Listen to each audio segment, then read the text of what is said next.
एक समय की बात है। एक दिन एक राजा जंगल में शिकार करने गए। शिकार का पीछा करते करते वह घने जंगल में रास्ता भटक गए और इतने में सूर्य अस्त भी हो चुका था। राजा को अंधेरे में दूर से कुछ रोशनी दिखाई दी। वह उसी रोशनी का पीछा करते चले गए और उन्हें एक झोपड़ी दिखी। राजा बहुत ही थक चुके थे और उनको पसीना भी बहुत आ रहा था। उस झोपड़ी में एक लीला नाम की लड़की काम कर रही थी। तो राजा ने लीला को देखते ही उससे पानी मांगा। कुछ देर बीतने के बाद लीला पानी लाई, लेकिन उस पानी में एक तिनका था। तो लीला राजा को कहती है, माफ कीजिएगा, मैं आपके लिए दूसरा पानी लाती हूँ। फिर लीला पानी लाती है और राजा अपनी प्यास बुझाता है। राजा लीला से फिर पानी लाने में देरी होने का कारण पूछता है। तो लीला कहती है, अगर मैं आपको एकदम पानी दे देती तो आपकी तबीयत खराब हो सकती थी क्योंकि आपको पसीना आया हुआ था।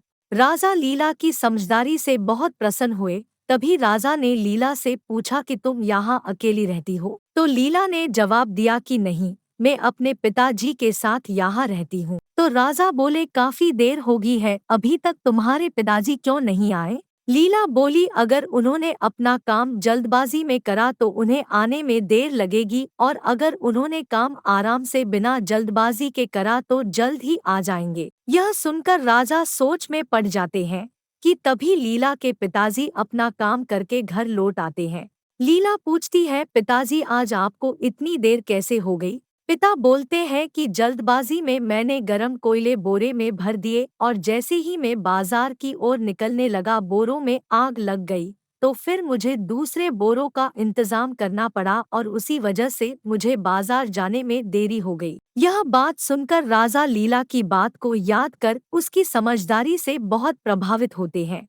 राजा लीला की समझदारी से इतने खुश थे कि राजा ने लीला के पिताजी से लीला का रिश्ता मांग लिया और लीला को अपनी रानी बना अपने साथ ले गए।